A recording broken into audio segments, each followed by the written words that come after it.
என்னாச்சு ஜெசி? ஏன் அழற? ஏன் அழற? ஜெசி ஜெசி ஜெசி ஜெசி ஜெசி என்னாச்சு? ஜெசி ஜெசி என்ன பாருங்க. ஜெசி ஜெசி ஜெசி ஜெசி ஜெசி ஜெசி ஜெசி ஜெசி ஜெசி ஜெசி ஜெசி ஜெசி ஜெசி ஜெசி ஜெசி பாரு ஜெசி. என்னன்னு கேக்குறோம்ல, ஏதாவது சொல்ல. ஜெசி வர வர உன் ஹெல்த்த பாத்துக்கிறதே இல்ல, அடிக்கடி மயங்கி விடுற, என்னன்னே சொல்ல மாட்டேங்கிற. லாஸ்ட் டைம் உன்னை ஹாஸ்பிட்டல்ல சேர்த்தப்பதான் நீ கன்சீவா இருக்கிறத நாங்களும் தெரிஞ்சுக்கிட்டோம். நாங்க எல்லாரும் உன் ஃப்ரெண்ட்ஸா ஜெசி. உன்னை பத்தி தெரிஞ்சுக்க எங்களுக்கு எல்லா உரிமையும் இருக்கு. என்னாச்சுன்னு சொல்லு, எங்க கிட்ட எதையும் மூடி மறைக்காத. என்ன ப்ராப்ளம் உனக்கு? என்னாச்சு ஜெசி? துபாய்ல இருக்க உனக்கு உன் பாய் ஃப்ரெண்டுக்கு எதுவும் ப்ராப்ளமா? ஜெசி உன் பிரச்சனை என்னன்னு சொன்னாதான் அதை தீர்க்க முடியுமான்னு யோசிக்க முடியும். இப்படி அழுதுகிட்டே இருந்தா என்ன அர்த்தம்? வாயை திறந்து என்னன்னு சொல்ல. என் பிரச்சனையை யாராலையும் இனிமே தீர்க்க முடியாது.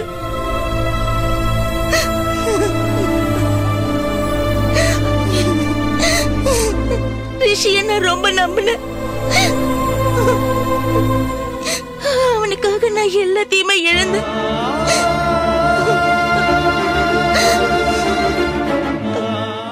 ஆனா அவன் என்னை விட்டு போயிட்டான். ஏன் ரிஷி உன்னை ஏமாத்தணும்னு நினைக்கிறானா? இல்ல, அவன் இப்ப உயிரோடவே இல்லை.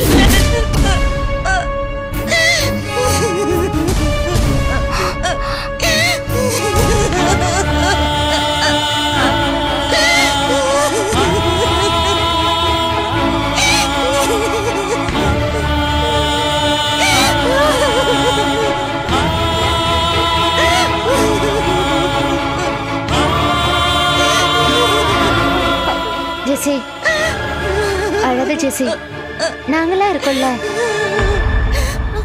யார் இருந்து என்ன பிரயோஜனம்? ரிஷி இப்ப என் கூட இல்லையே. ஜெசி அழகு ஜெசி. ஜெசி ஜெசி ரிஷி எப்படி? ஜெசி அழாத அழாதப்பா. வேண்டாம் வைபா, யாருமே இத பத்தி இப்ப என்கிட்ட கேட்காதீங்க. எல்லாத்தையும் நான் மறக்கணும்னு நினைக்கிறேன், ஆனா என்னால முடியல. நான் தனியால இருந்தா கூட எங்கேயாவது போய் கதையை முடிச்சிருப்பேன். ஆனா இன்னொரு உயிர் என் வயித்துல இருக்கு. இத பாரு, இது மாதிரிலாம் பேசாத. கொஞ்ச நேரம் அமைதியாயிரு. எல்லா பிரச்சனைக்கும் ஒரு தீர்வு இருக்கு. என்ன செய்யலாம்னு யோசிக்கலாம். உன்னை நாங்க அப்படிலாம் விட்டுற மாட்டோம். நாங்கெல்லாம் இருக்கோம்ல.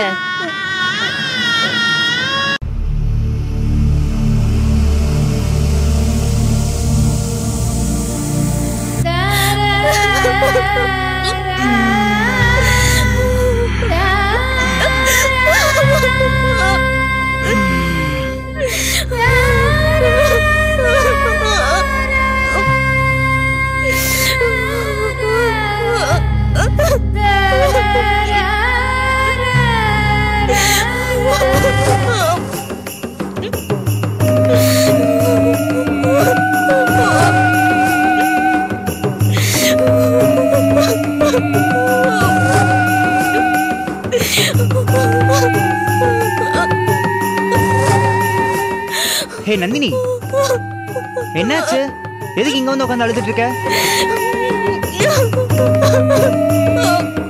கேக்குறேன்ல. என்ன ஒண்ணுமே தெரியாத மாதிரி கேக்குறீங்க?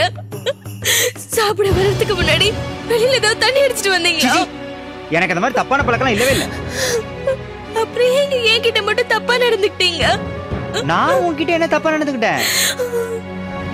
ஆமா, நல்ல மயக்கத்துல இருந்தீங்க. சரி ஃபேன் போடாம படுத்திருக்கீங்களேன்னு ஃபேன் போட வந்த. ஆனா நீங்க என்ன பிடிச்சு இழுத்து உங்க கூட படுக்க வச்சு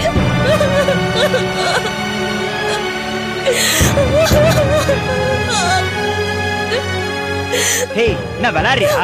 நான் அப்படிப்பட்ட ஆள் கிடையாது. எனக்குலாம் அவ்வளவு தைரியமும் கிடையாது. மனசாட்சிக்கு பயந்து வாழ்றவன் நான். நீ சொல்ற மாதிரிலாம் அதுவும் நான் சான்ஸே இல்ல. அப்போ நான் சொல்றது பொய்ன்னு சொல்றீங்களா? உங்களுக்காக அந்த அசிங்கத்தை படம் முடிச்சா காட்ட முடியும். அனாதைக்கு அடைக்கலம் கொடுக்கறீங்கன்னு நினைச்சு என்னோட வறுமையை உங்க சந்தோஷத்துக்கு பயன்படுத்திக்கிட்டீங்க. நீங்க ரொம்ப நல்லவர் நினைச்சு நானும் சராசரி ஆளு நீங்க நிரூபிச்சிட்டீங்க. ஹே, நிஜமாவா சொல்ற? நான் அந்த மாதிரி எல்லாம் ஐயோ கடவுளே, தப்பு நடந்து போச்சு. இனிமே யாரு கூப்பிட்டு என்ன பிரயோஜனம்? பாதிக்கப்பட்டவன் நான் தானே. அப்பா அம்மா இல்லாத அனாதை தானே. இவ்வளவு சீரழிச்சா யார் கேட்க போறேன்னு நினைச்சிட்டீங்கல்ல? நீயா கற்பனை பண்ணிக்காத. அப்படின்னா இங்க நடந்ததெல்லாம் கற்பனைன்னு சொல்றீங்களா? வேற ஒரு பொண்ணுக்கு இதே மாதிரி பாவம் நடந்திருந்தா அவ நேரம் போலீஸ் ஸ்டேஷன் போயிருப்பா. நாய் அடிச்சு போட்டு மதுரை ரோட்ல எடுத்துட்டு போயிருப்பாங்க.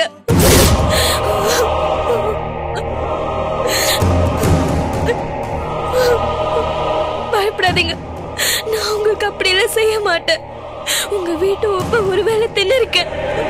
அந்த நன்றி என் மனசுல ஊறி போச்சு. நான் போலீஸ் ஸ்டேஷன் போய் உங்க மானத்தெல்லாம் வாங்க மாட்டேன். ஐயோ நந்தினி ப்ளீஸ், நான் சொல்றத கேளு. ஒருவேளை நான் தப்பு செஞ்சிருந்தா கூட. எனக்கு தப்பு செஞ்சீங்க நாவா? ஆமா, செஞ்ச தப்ப யார்தான் ஒத்துப்பாங்க? இனிமே நான் உயிரோட இருக்கவே விரும்பல. என் மானம் போனதுக்கு அப்புறம் நான் ஏன் உயிரோட இருக்கணும்? நான் எங்கேயாவது செத்து போறேன். நான் போய் சாவுறேன். நந்தினி, நான் சொல்றது ஒரு நிமிஷம் கேளு. எனக்கு வாழவே பிடிக்கல. நான் சொல்றது ஒரு நிமிஷம் கேளு. நான் போய் சாவுறேன். ஏய், நீ மட்டும் அப்படி பண்ணனா நான் உயிரோடவே இருக்க மாட்டேன். நான் சொல்றத கேளு. சாமி சதிமா நான் உன்னை கல்யாணம் பண்ணிக்கிறேன். கல்யாணம் பண்ணிக்கிட்டாலும் எனக்கு இந்த அவமானம் இருக்கதான் செய்யும். இப்படி எல்லாம் அழுது ஆர்ப்பாட்டம் பண்ணாத. சுத்தி வர நேரமாச்சு. அவளுக்கு மட்டும் இந்த விஷயம் தெரிஞ்சதுன்னா நான் சத்தியமா செத்து போயிடுவேன். நான் ரன்னிங் ரேஸ்ல ஜெயிச்சிருக்கேன். இது எல்லார்கிட்டயும் சொல்லி சந்தோஷப்படுறதுக்கு. அது மட்டும் இல்ல, நான் உங்க மேல பெரிய மரியாதையை வச்சிருக்கேன். இத வெளியே சொல்லி நான் உங்களை அவமானப்படுத்த விரும்பல. என் தலைவலி எப்படி இருக்கோ அப்படி இருக்கட்டும், விடுங்க. நந்தினி, இங்க பார், சத்தியமா நான் உன்னை கல்யாணம் பண்ணிக்கிறேன். உன்னை கண்டிப்பா கைவிட மாட்டேன். தயவு செஞ்சு மறுபடியும் இந்த சாகர முடிவுக்கு மட்டும் வந்துடாத. என்னால அது தாங்கிக்க முடியாது. Please Nandini, please.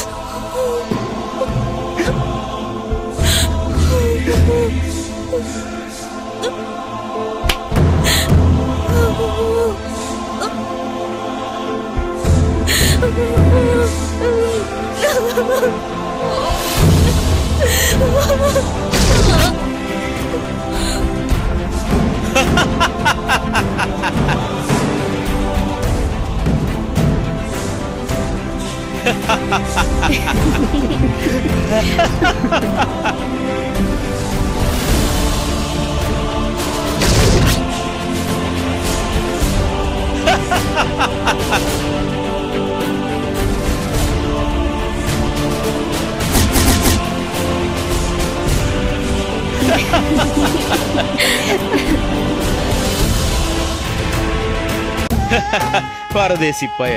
அப்புறம் என்னாச்சு? நீங்க சொன்ன மாதிரி எல்லாம் நடந்துருச்சு. அந்த கிறிஷ் சரியான மட சாம்பிராணி, முட்டா பைய. மயக்கத்துல எனக்கு எடுத்துட்டான்னு சொன்னதும் அதை அப்படியே நம்பிட்டாயா? ஒரு ஆம்பளைக்கு அது கூடவா தெரியாம போயிடும்?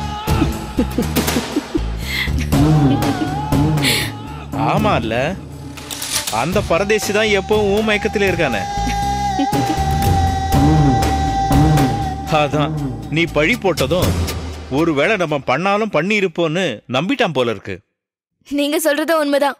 அவன சின்சியரா காதலிக்க ஆரம்பிச்சிட்டான். அந்த தெருவுல எல்லார்கிட்டயும் அவன் தான் என் புருஷன், நானும் நல்லா பில்டப் பண்ணிட்டேன். என் மேல அவனுக்கு உண்மையிலேயே லவ் இருக்கிறதுனால அவனும் அதுக்கு சந்தோஷம் தான் பட்டானே தவிர கோச்சிக்கவே இல்ல. என் மேல இருக்கிற காதல் ஒரு பக்கம், நான் எங்க போலீஸ் ஸ்டேஷன் போய் கம்ப்ளைண்ட் பண்ணிடணும்ன்ற பயம் ஒரு பக்கம், எல்லாம் சேர்ந்து அவன் ரொம்பவே பயந்துட்டான். நல்ல சந்தர்ப்பமாச்சே. அப்படியே கையில ஒரு மஞ்ச கயிறை கொடுத்து கழுத்துல கட்டுறான்னு சொல்லிருக்க வேண்டியதானே. ஓவரா நெருங்கினாலும் நம்ம பிளாக்மெயில் பண்றதுக்காக டிராமா பண்றோம்னு சந்தேகம் வந்துரும்யா. அதான் அப்புறம் பாத்துக்கலான்னு விட்டுட்டேன். கொஞ்சம் விட்டு பிடிப்போயா. நீ விட்டு பிடிப்பியோ விடாம பிடிப்பியோ, நான் மட்டும் அந்த ஸ்ருதி பொண்ண விடுறதாவே இல்ல. வணக்கம் சார். அடடே, வாங்க வக்கீல் சார், வாங்க வந்து உட்காருங்க. பரவாயில்ல, இருக்கட்டும் சார். அப்புறம் நம்ம கேஸ் விஷயம் எல்லாம் என்னாச்சு? உங்க சன்னை ஜாமீன்ல கொண்டு வர பெயில் மூவ் பண்ணிட்டு இருக்கேன். கொலை கேஸ்ன்றதுனால கொஞ்சம் இழுத்துக்கிட்டு இருக்கு. பேப்பர்ல வேற நியூஸ் வந்துருச்சுங்களா, அதனால உங்க பையனை வெளியே விடக்கூடாதுன்னு இந்த மகளிர் அணி வேற பிரச்சனை பண்ணிட்டு இருக்காங்க. அது மட்டும் இல்லாம அந்த மஞ்சுளா மேடம் வேற கண்ணில் விளக்கண்ணைய விட்டு பாத்துட்டு இருக்காங்க. அதனால இவ்வளோத்தையும் மீறி ஜாமீன் எடுக்க வேண்டியதா இருக்கு. அதனாலதான் கொஞ்சம் டிலே ஆகுது. சரி சரி, அது என்ன எவ்வளோ சீக்கிரம் முடி. என் பையன் எப்ப வெளியே வருவான்? இன்னும் ஒரு வாரத்துக்குள்ள வந்துருவாருங்க. வெளியே வர்றது முக்கியம் இல்லையா, இந்த கேஸையே ஒண்ணுமில்லாம ஆக்கணும். எவ்வளவு செலவானாலும் பரவாயில்ல, பாத்துக்க. நீங்க ஒன்னும் கவலைப்படாதீங்க சார், நான் பாத்துக்கிறேன். டாக்டர் கிட்டையும் வக்கீல் கிட்டையும் இந்த வார்த்தையை சொல்லக்கூடாதுன்னு சொல்லுவாங்க. இருந்தாலும் உள்ள இருக்கிறது என் பிள்ளையாச்சே. அவனுக்காக எத்தனை கோடி செலவானாலும் பரவாயில்ல, நான் தர தயாரா இருக்கேன். சரிங்க, அப்ப நான் கிளம்புறேன். நாங்களும் கிளம்புறேங்க ஐயா. இருங்க இருங்க ஒரு நிமிஷம், உங்களுக்கு எல்லாம் பேமெண்ட் கொடுக்கணும்ல, நில்லுங்க. டே பாலா, ஐயா கவர்ல பேமெண்ட் போட்டு எடுத்து வச்சிருக்கேன்டா, எடுத்துட்டு வந்து கொடு. இத வரேங்க ஐயா. குடுறா. வரேங்க சார். வரேங்க ஐயா. நந்தினி, நான் சொன்னதெல்லாம் ஞாபகத்துல இருக்கட்டும். சுதியும் கிருஷையும் லாக் பண்ண வேண்டிய நேரம் வந்துருச்சு. அடுத்து என்ன செய்யணுங்கிறத நான் உனக்கு சொல்றேன், அதுபடி நடந்துக்க. போயிட்டு வா.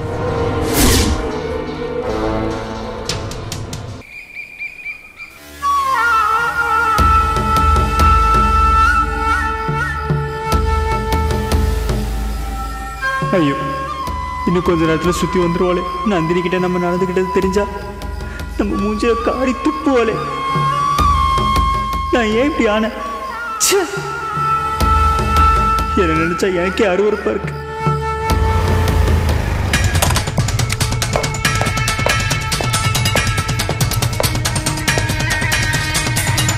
நந்தினி, நந்தினி, என்ன வீடு ஒரே இருட்டா இருக்கு?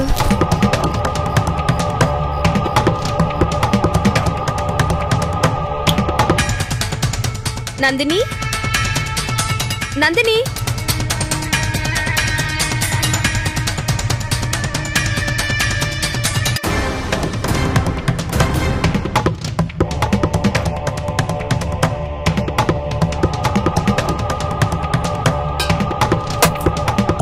எங்க யாரையுமே காணோம், எங்க போயிட்டாங்க?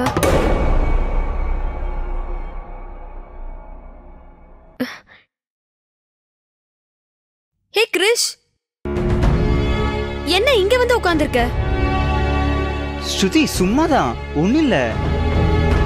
சரி, நந்தினி எங்க? தெரியல, ஏதோ வெளில வாங்க போகணும்னு சொல்லிட்டு இருந்தா. வெளில போயிருப்பா போல் இருக்கு. ஏன் இப்படி பொறுப்பே இல்லாம பேசிட்டு இருக்க? வர வர உன் போக்கே சுத்தமா சரியில்லை. நீ இப்பெல்லாம் நடந்துக்கிறது எனக்கு சுத்தமா பிடிக்கல. அவ நம்மள நம்பி வந்திருக்கா, நாம தான் அவளை ஜாக்கிரதையா பாத்துக்கணும். இப்படி நம்மள நம்பி வந்த பொண்ண ஒருவேளை நடந்த விஷயத்த நந்தினி ஸ்ருதி கிட்ட சொல்லிட்டாலோ? என்னென்னமோ சொல்றாளே. என்ன கிரிஷ், நான் பாட்டுக்கு ஏதோ பேசிட்டு இருக்கேன், நீ வேற ஏதோ யோசிச்சுட்டு இருக்க? இல்ல ஸ்ருதி, எனக்கு என்ன ஆச்சுன்னு தெரியல. இப்படிலாம் நடக்கும் நான் நினைக்கல. நான் செஞ்சது தப்புதான். ஆனா என்ன ஆனா? நீ செஞ்சது தப்புதான். அவ வயசு பொண்ணு. ஏற்கனவே அவளை சில ரவுடிங்க துரத்திட்டு வந்ததுனாலதான் அவ இங்க வந்து அடைக்கலமானா. இப்ப அவங்கள விட நீ ரொம்ப மோசமா நடந்துக்கிறியே. சாரி ஸ்ருதி, நீ வீட்ல இருந்திருந்தா இந்த மாதிரிலாம் நடந்திருக்காது. நானும் அதுதான் சொல்றேன். நான் வீட்ல இருந்திருந்தா இப்படி அவளை தனியா வெளியே அனுப்பியிருக்க மாட்டேன். ஸ்ருதி, நீ எதை சொல்ற? அவ ஏதோ வெளியே வாங்கணும்னு சொன்னா நீயோல கூட போய் அவளுக்கு வாங்கி கொடுத்துருக்கணும். இப்படி அவளை தனியா வெளியே அனுப்பிட்டு நீ கிச்சன்ல வந்து உட்கார்ந்திருக்க. அவளுக்கு ஒண்ணு கிடக்க ஒண்ணு ஆயிட்டா யார் பதில் சொல்வா? அவ நம்ம வீட்டுக்கு வந்து இவ்ளோ நம்பிக்கையா இருக்கானா? அதுக்கு என்ன காரணம்? நாம நல்லவங்கன்னு நம்புறா. இல்லனா ஒரு பொண்ணு முன்ன பின்ன தெரியாத உங்க வீட்ல வந்து தங்க மாட்டா. நீ இதத்தான் சொல்ல வந்தியா? என்னாச்சு உனக்கு? ஏன் இப்படி உளற? ஸ்ருதி, உள்ள வரலாமா? வைபவ், உள்ள வா. உள்ள வா வைபவ், உள்ள வா. ஏய் கிரிஷ், நீ நீ இங்கதான் இருக்கியா? ஆமா. என்ன எப்பவும் வளவளன்னு பேசிட்டே இருப்ப, இப்ப என்னடா சைலண்டா இருக்கு? ஆமா, உன் முகம் ஒரு மாதிரி இருக்கு. ஏதோ பெரிய தப்பு பண்ணி மாட்டிக்கிட்டு போலீஸ் ஸ்டேஷன்ல நிக்கிற மாதிரி நிக்கிற. போச்சுடா, ஸ்ருதி வார்த்தையில விளையாடினா இவன் நம்ம வாழ்க்கையிலேயே விளையாடுவோம் போல் இருக்கே. நீ உள்ள வா வைபவ். வா. என்ன திடீர்னு விசிட்? உட்காரு. இல்ல, அது இன்னைக்கு February 14th வேலண்டைன்ஸ் டே. அதான் உன்னை எப்படியாவது பார்த்துட்டு போலான்னு வந்தேன். அப்படியா? எனக்கு அதெல்லாம் ஞாபகத்திலேயே இல்ல. சரி, ராகுல் ஸ்வேதாவை கூட்டிட்டு வரலையா? அவங்க 2 பேரும் காலையிலே கிளம்பி எங்கேயோ போயிட்டாங்க. கல்யாணம் ஆனதுக்கு அப்புறமும் இன்னும் லவ் பேர்ட்ஸ் மாதிரியே சுத்திக்கிட்டு இருக்காங்க. அவங்கள ஜோடியா பார்க்கும்போது எனக்கு தான் பொறாமையா இருக்கு. இன்னும் வெளியில வான்னு கூப்பிட்டாலும் நீ வரப்போறது இல்ல. ஆண்டி ஏதாவது சொல்லி அனுப்பிச்சாங்களா? ஏன், மம்மி சொல்லிதான் நான் இங்க வரணுமா என்ன? ஆக்சுவலா இப்ப நம்ம வீட்டுல எல்லாருமே பயங்கர பிஸியா இருக்காங்க. மம்மி என்னடான்னா மைத்திலி ஆண்டியை கூட்டிட்டு கடை கடையா போய் நம்ம கல்யாணத்துக்கு தேவையான பட்டு புடவை, ஜுவல்ஸ் எல்லாம் வாங்கிட்டு இருக்காங்க. இப்ப ஃப்ரீயா இருக்கிற ஒரே ஆள் நான் தான். நம்ம கல்யாணத்தை சிம்பிளா பண்ணாலே போதும். ஆண்டி கிட்ட அத பத்தி நானே பேசணும்னு இருந்தேன். அதெல்லாம் முடியாது. மம்மி அதுக்கு ஒத்துக்க மாட்டாங்க. ஸ்வேதா கல்யாணம் திடீர்னு ஆயிடுச்சுல, அதனால நம்ம குடும்பத்துல நடக்க போற முதல் கல்யாணம்ங்கிறதுனால ஊருக்கெல்லாம் சொல்லி ரொம்ப கிராண்டா நடத்தணும்னு மம்மி பிளான் பண்ணிருக்காங்க. ஏ கிரிஷ், உன் தங்கச்சி கல்யாணம் நல்லா நடந்து முடிஞ்சதுக்கு அப்புறம் உன் கல்யாணம் தான். நானும் ஸ்ருதியும் சேர்ந்தே உனக்கு ஒரு நல்ல பொண்ணா பாக்குறோம். Okay, don't worry.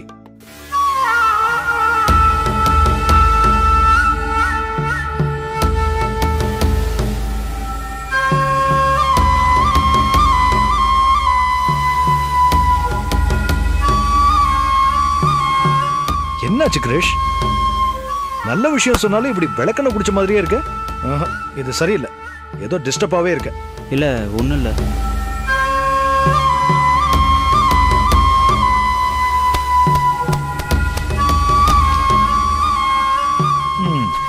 சரி, இப்ப நம்ம விஷயத்துக்கு வரேன்.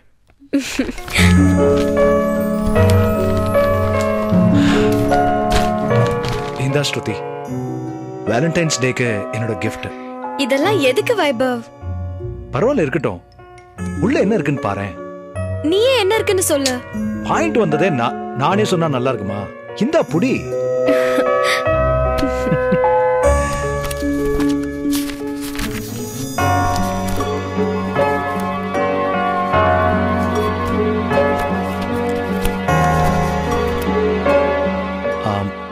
எப்படி இருக்கு ஸ்ருதி?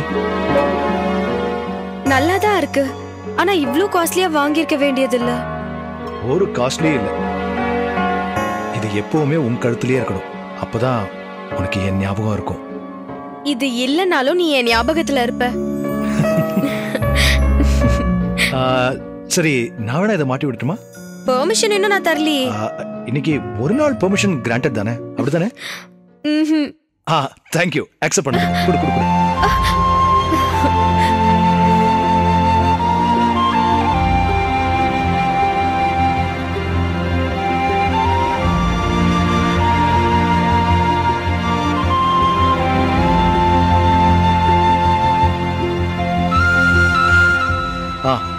சூப்பரா இருக்கு ஸ்ருதி. அதெல்லாம் இருக்கட்டும். ஆன்ட்டிக்கு தெரிஞ்சா என்ன ஆகும்? தெரிஞ்சா என்ன? இன்னைக்கு வேலண்டைன்ஸ் டே, ஸ்ருதிக்கு ஏதாவது கிஃப்ட் வாங்கி கொடுன்னு மாம் தான் என்கிட்ட சொன்னாங்க. எனக்கு நல்ல மாமியார் தான் கிடைச்சிருக்காங்க.